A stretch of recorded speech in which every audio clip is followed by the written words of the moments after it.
Starting off this countdown, we have the Alice killings. I've talked about this creepypasta before, but basically it's a famous Japanese urban legend about a mysterious serial slayer. They would go around murdering random individuals. At the scene of their gruesome crime, they would leave a single playing card by the body with the name Alice written on it in the victim's blood. The killer ended up taking the lives of 5 individuals. Well, in 2003, there was a serial killer in Spain that would also leave playing cards by their victims, just like the Alice killer. He ended up slaying 6 individuals before the police caught him. Coming in at number 9, we have the Facebook messages. So the creepypasta I'm going to be talking about is the one titled "My Dead Girlfriend Keeps Messaging Me on Facebook," and it's pretty self-explanatory what happens. A guy's girlfriend passes away but keeps messaging him on Facebook saying random things, almost as if she's like toying with him from the dead. Well, in 2016, Kayla Brown and her boyfriend Charlie Carver were kidnapped by a serial killer. Charlie was killed, but Kayla was kept alive in a shipping container for 2 months. To avoid suspicion, the killer went on both of their Facebooks and sent messages and status updates to not worry friends and family. He said that they were fine and left on their own, but eventually he was caught and Kayla was rescued. Moving on to number 8, we have the Axeman of New Orleans. Legend goes that in the early 20th century, French photographer and inventor Edouard Martel was traveling the United States taking thousands of photos of the places he visited. He typically would hide his camera and set it to go off automatically. That way he could capture real life without people knowing. However, after reviewing his photos, he realized that he captured a brutal serial killer who police could never catch. He was named the Axeman of New Orleans, or New Orleans. You guys make fun of how I say that name. Now, parts to this story are true. Parts are false. For starters, Edouard Alfred Martel is a real person, but he wasn't a photographer. Second, the Axeman of New Orleans was a real killer. During an 18-month spree from 1918 to 1919, he killed 6 individuals. So this creepypasta was based off of a real killer. In our 7th spot, we have the Green Man. Now, there are a bunch of different versions to the story, but they are all about a green man with no face that stalks the streets of Pennsylvania at night. Some say he was splashed with acid.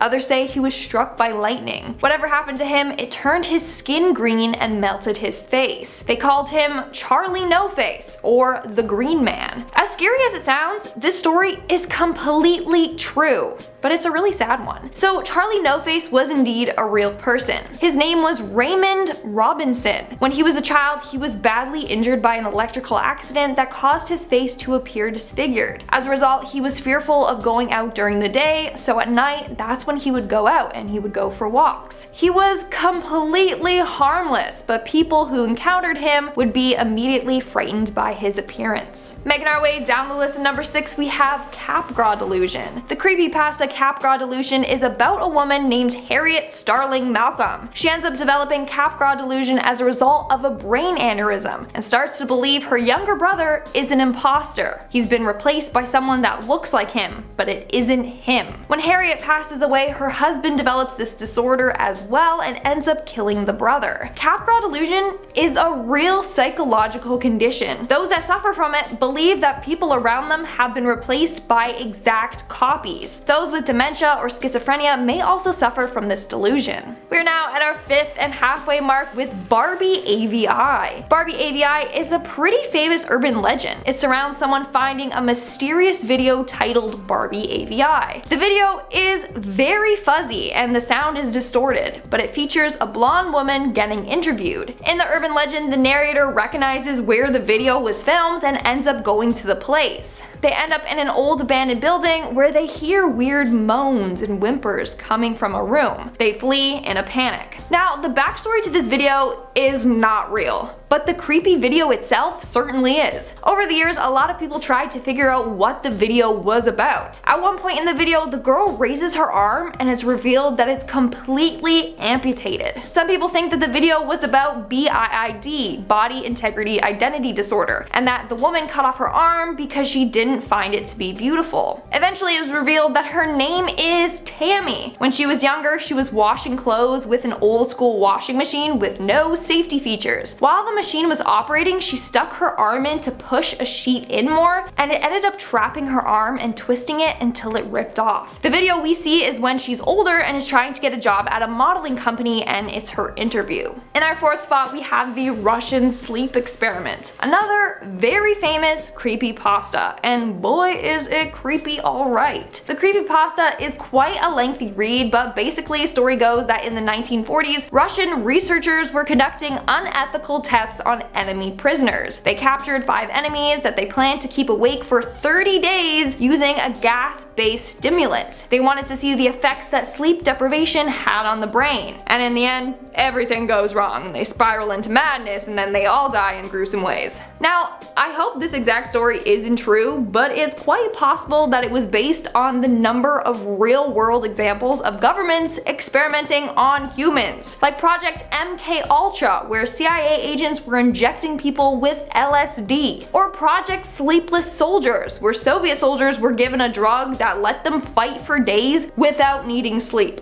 Moving on to number 3, we have Laughing Jack. Laughing Jack is a legend about a clown-type creature that likes to befriend children and then get them to commit dark deeds, or he even will harm them. He usually slices them open and replaces their organs with candy. Well, in 2015, a 12-year-old girl stabbed and killed her stepmom after Laughing Jack told her to do so. The girl claimed that she heard voices months before the stabbing occurred. She even begged her father for help, but Laughing Jack got to her. These creepypastas may not be real, but this just shows how real their influence is. Coming in at number 2, we have Slender Man. This dude went from being a Photoshop photo to a creepypasta and then a film star. His influence is huge, and I'm sure all of you know all about Mr. Slendy. Clearly he's fake, but his influence is so real. In 2014, an Ohio woman was stabbed several times by her 13-year-old daughter, who claimed that Slender Man told her to do it. The woman claimed that she came home one night from work to her daughter standing in the kitchen wearing a white mask. She had her hood up and her hands were covered by her sleeves. She then was attacked by her own daughter. She had cuts on her neck and face and was stabbed in the back, all because of Slender Man. And in the number 1 spot, we have Walking Sam. Walking Sam is said to be a shadow demon that convinces people to commit suicide. It's said to live in the woods at the Pine Ridge Reservation in South Dakota. It appears as a thin, tall creature wearing a black top hat. It wears the souls of its victims dangling down from its arms. Here's the thing. In 2015, there was a huge amount of suicides in the area where Walking Sam is said to live. From 2014 to 2015, there was 103 suicides. Some say the number could be higher. One local said that there was more than 200 suicides in only 3 months. That's incredibly freaky. Maybe Walking Sam is real. Alright, let's get into it. Starting off number 10 now, we have Jeff the Killer. This is one that somehow I didn't include in the first part. I'm sorry, I don't know how I missed it out. Looking back at it, I thought I'd start off with it this time to make up for it though. This is the famous story of Jeff, a normal boy living a normal life until the age of 13. His family moved him to a new area against the wishes of he and his brother Leo. They were attacked by bullies, and when Jeff fought back, he hurt them so badly that the police tried to take him away. The depression and rage he felt after this encounter shows how Jeff went from a normal boy to a twisted psychopath. The next time he met the bullies, there were guns, smashed bottles, knives and bleach. Jeff was victorious, but now he had a hideous appearance to go with his twisted personality. That was only the beginning though. Jeff carved a Glasgow smile into his own cheeks before butchering his own parents, then turning the knife on his brother. The story is a fairly long read and there's been a lot of spin-off stories from it, but it's also become a rite of passage for any creepypasta fans. Next up at number 9 now, we have Eyeless Jack. This is Eyeless Jack, a terrifying being with no mouth or nose and eye sockets blacker than the void itself. He makes up for his lack of features though by stealing other people's. Eyeless Jack arrives through your bedroom window in the middle of the night. Black slime oozes from every orifice on his body. And here he gets meticulous. He will cut his victims open but will only ever take one thing. If however the victims begin to rouse, Eyeless Jack becomes enraged and violent. He will hack and slash, mutilating victims to death. The original creepypasta draws people in as an eye-widening piece of internet horror, and the spin-off stories keep people coming back for more. Moving on to number 8 now, we have Tiki Toby. This is a famous creepypasta that a lot of you guys recommended. The story revolves around a boy called Toby who suffered from mental disorders as a child. It talks of him being bullied and also being homeschooled. He was abused by his father, and when he turned 17, his sister was killed in a car crash. This sent him over the edge mentally, and one night, returning from hospital, Toby saw the Slender Man, a man who needs no introduction. Slender Man stalked Toby for weeks, causing many visual and auditory hallucinations. His mother brought him to a psychiatrist, but to no avail. He dreamed of his sister's corpse, followed by an attack by the Slender Man. The voice in his head told him to kill his father, and one day those voices got the upper hand. Toby stabbed his father in front of his mother. In a desperate attempt to escape the police, he set the whole neighborhood on fire, but was soon surrounded by the flames. Just before he was consumed, Slender Man appeared in front of him and saved him. 2 weeks later, Toby's mother heard that her son was the main suspect in the murder of several teenagers. From this day on, Toby was a proxy of Slender Man. Moving on to number 7 now, we have Ben Drowned. This was another creepypasta that many of you guys said I should have included in the first part. I went and found it, and wow, it's a long one. Essentially, it's a story written by Alex Hall, who's also known as Jaduceable. It revolves around an old Majora's Mask cartridge that is haunted by the spirit of a boy named Ben. In life, he was sacrificed by the Moon Children cult. His father was the one to drown him. The cartridge, with his spirit in, was passed from person to person until landing in the hands of the storyteller. He says that the game glitched in weird places, characters spoke strangely, and the music sometimes played backwards. The story goes on to explain the influence of the cult, what really happened to Ben, and maybe why you shouldn't trust a storyteller at all. Next up at number 6 now, we have Clockwork. Her real name was Natalie Ouellette. She was once a normal girl, nothing out of the ordinary, either good or bad. However, when she was young, very young, the story was that Natalie was abused by her own family. Mainly came in verbal and physical forms, although the details are quite hazy. During it all, Natalie is unable to tell anyone of the pain that she is going through. Eventually, she comes to believe that time itself, the very concept of time, is somehow against her. And not only that, that time led to her. The story follows her through her tortured childhood, a battle against time, and the disturbing loss of her sanity. Moving on to number 5 now, we have Sally. That's the name of the story and also of the main character, a 12-year-old girl who had been by her own uncle and threatened into silence. Eventually she caved in and told her parents something was wrong. They just dismissed it as a nightmare though and sent her away. Sally was left with her mouth still hanging open, the words of her abuse not able to reach her lips. She wasn't able to go into the details of the horrors her uncle inflicted upon her. Even worse though, her uncle heard her trying to tell her parents what happened and decided to take revenge. Tricked Sally's parents into letting him take her to the store, despite Sally not wanting to. Instead, he drove her to a park and killed her by smashing in the side of her head with a rock after beating her up. The creepypasta details her story in much more gory, drawn out detail, and even goes on to explain how Sally now haunts her old house, terrifying adults in the neighborhood while playing with the children there in peace, at least for now. Coming in at number 4 now, we have the Bloody Painter. His real name was Helen Otis. One day at school, Helen decided to not help a girl named Judy who had lost her watch. A boy called Ben pointed out something in Helen's bag. Ben took it out and saw that it was the watch. Judy flipped out, blaming Helen that he stole the watch. Helen tried to tell her that he didn't do it, but no one believed him. One day, Ben came back and this time he took his notebook and tore up his drawings. That upset Helen. He couldn't hold it anymore and so he punched him. In return, Helen was beaten badly. A few months later, he got a Facebook message from a stranger. It was a boy called Tom who had also been bullied. The pair bonded over this. A couple of days later, Tom asked Helen to meet him on the school rooftop. Helen agreed and went to the school rooftop the next day. When he got there, Tom told him that he framed Helen with Judy's watch. They both fought and Tom fell off the roof. Helen tried to save him, but he didn't have the strength to save him. This made his bullying worse because people said that he killed Tom, or at least didn't save him. Later that night, Helen lost it. He believed that Tom deserved to die and believed that others deserved to die as well. He killed everyone who bullied him under the name the Bloody Painter. Next up at number 3 now, we have Anora Petrova. This is a scary creepypasta that fits well into our modern age.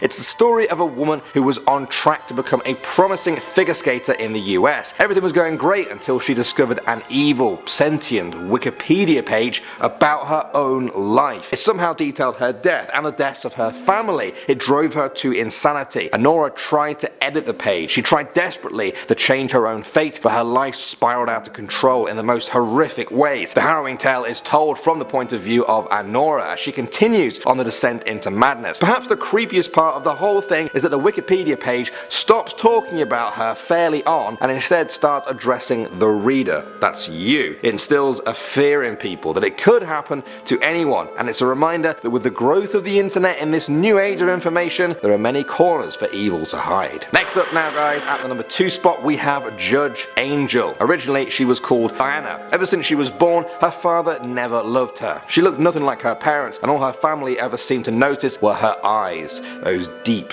black, soulless eyes. Eventually her father even left the household, unable to be around her. When she was 15, Diana was beaten by her father for wanting to go outside. Diana was not allowed to. When her mother tried to comfort her, her father turned on her too. One night Diana and her mother decided to run away on Christmas Eve that year. When the mother told the father this plan, he flew into a rage and beat her to death. Diana then picked up a sword from her father's study. After a final confrontation, she slew him on the spot, pronouncing him guilty. She burned the house. She was seen by witnesses for the last time standing outside of the burning home, and people swore she had wings. And finally, number 1 now, we have Nurse Anne. This story tells of Anne Lucen Mia. She was once a normal, hard-working nurse who unfortunately could never seem to get things right. Try as she might, there were always terrible mistakes when treating her patients. One day though, a serial killer caught her at work. When she entered the room, the killer jumped her and started cutting her up into pieces. One of the other nurses found her dead. They took her to a specialist hospital, and unbelievably,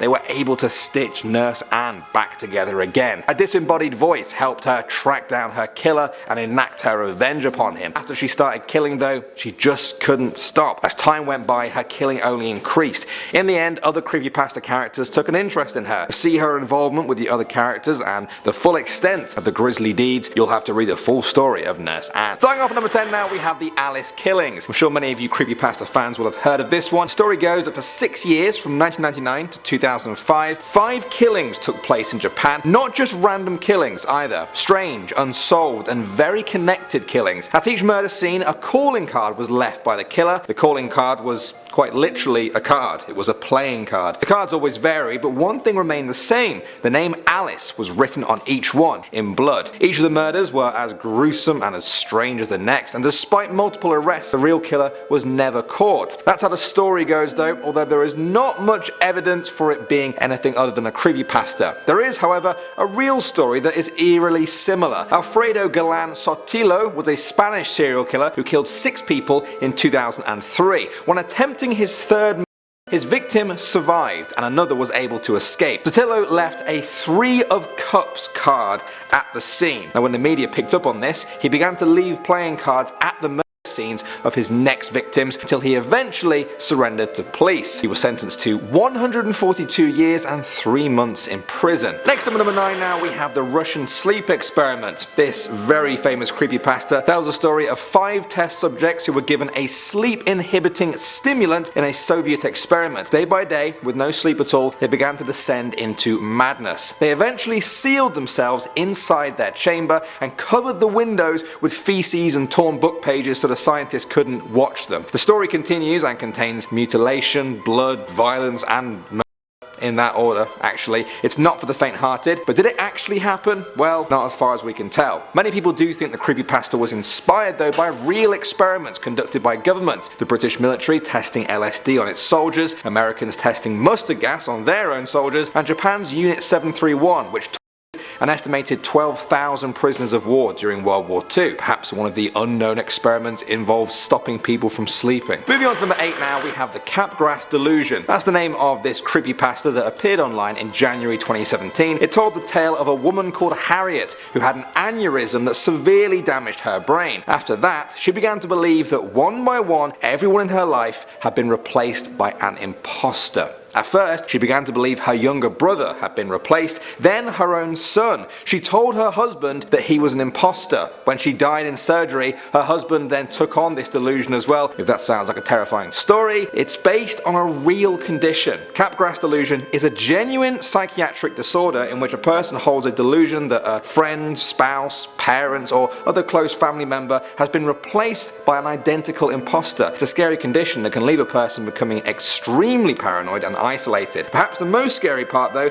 is how poorly understood the condition is. There isn't even a definitive way to diagnose it. There is very little research on how to treat it, and of course no known cure at the time of recording this video. Next up at number 7 now, we have Abandoned by Disney. This is an infamous creepypasta put forward by Reddit user Slimebeast. Now he claimed that many years ago Disney built a $30 million park named Mowgli's Palace. It was supposed to recreate many locations from The Jungle Book, a lush tropical paradise filled with exotic flora and fauna. Just before the park opened though, everything was mysteriously shut down. He went to go and investigate the abandoned site. He reported discovering terrifying Disney character costumes that came to life in the most scary way imaginable. The details are too gruesome to go into here. While the story has been dismissed as a hoax or a creepypasta, there may be some inspiration taken from real life. Disney does have a number of abandoned parks, most famously Treasure Island, which was closed in 1999. It has been visited by a number of urban explorers who have taken a lot of creepy pictures, but none of some animated scary suits yet. Moving on to number 6 now, we have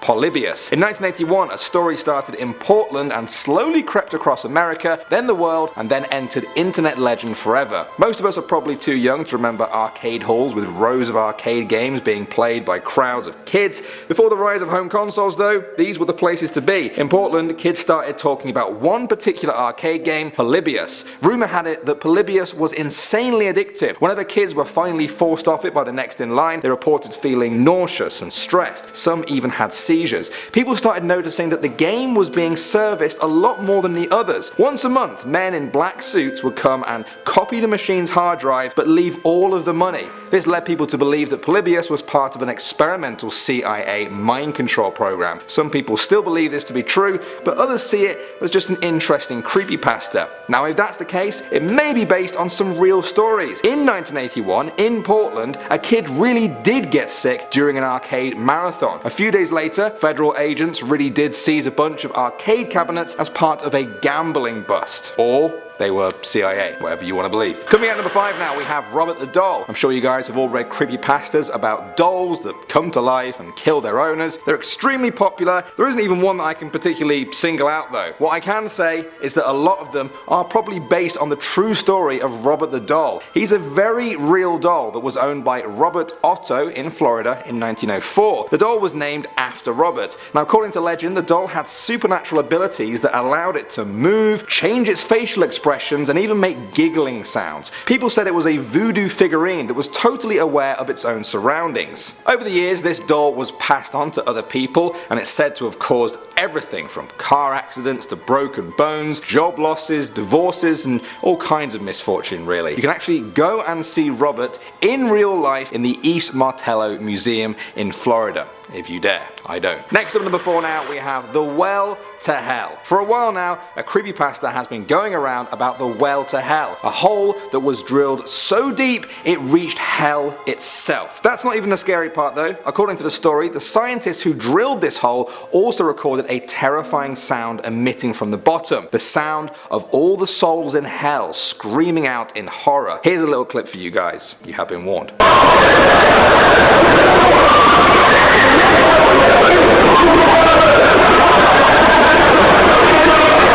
Now they say that the hole was drilled in 1989 in Siberia, and that after the scientists heard that sound, they fled and never returned again. The inspiration for this creepypasta may have come from real holes that were bored. One such example is the Kola Super Deep Borehole. It's in Russia, it was drilled as a scientific experiment, and it's the deepest artificial hole ever drilled, reaching the depth of 12,262 meters or about 40,230 feet. Now just to put that in perspective, most airlines fly about 35,000 feet. This hole is deeper steeper than the height at which planes fly. Think about that for a second. That site was abandoned in 1995 with the dissolution of the Soviet Union, although I've seen no evidence of screaming souls from hell yet, again. Moving on to number 2 now, we have Lavender Town Syndrome. I'm sure many of you guys have heard me talking about this one before in another video. There have been a number of creepypastas going around over the years about Lavender Town Syndrome. Now this one is written in the style of a news report claiming that a number of children in Japan killed themselves after hearing the Lavender Town music on the original Pokemon Game Boy games. Apparently the music for Lavender Town had extremely high frequencies that only children could hear. Some of the children just got headaches and began to feel a bit sick. Others were more seriously affected and ended up jumping from great heights. Now this is obviously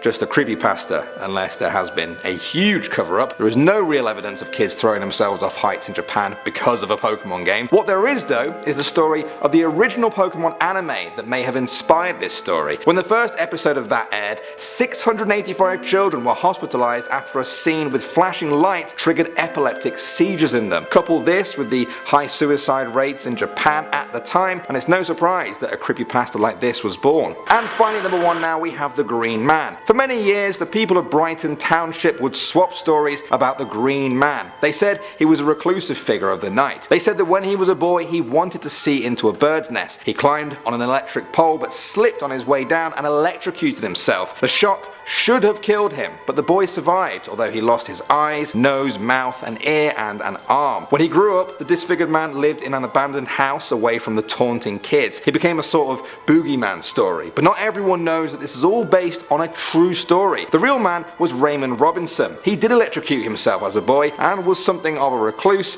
What's not true, however, is all the stories of him scaring kids or spooking them. By all accounts, Raymond was a pleasant man who lived with his family and enjoyed long walks through Brighton Township.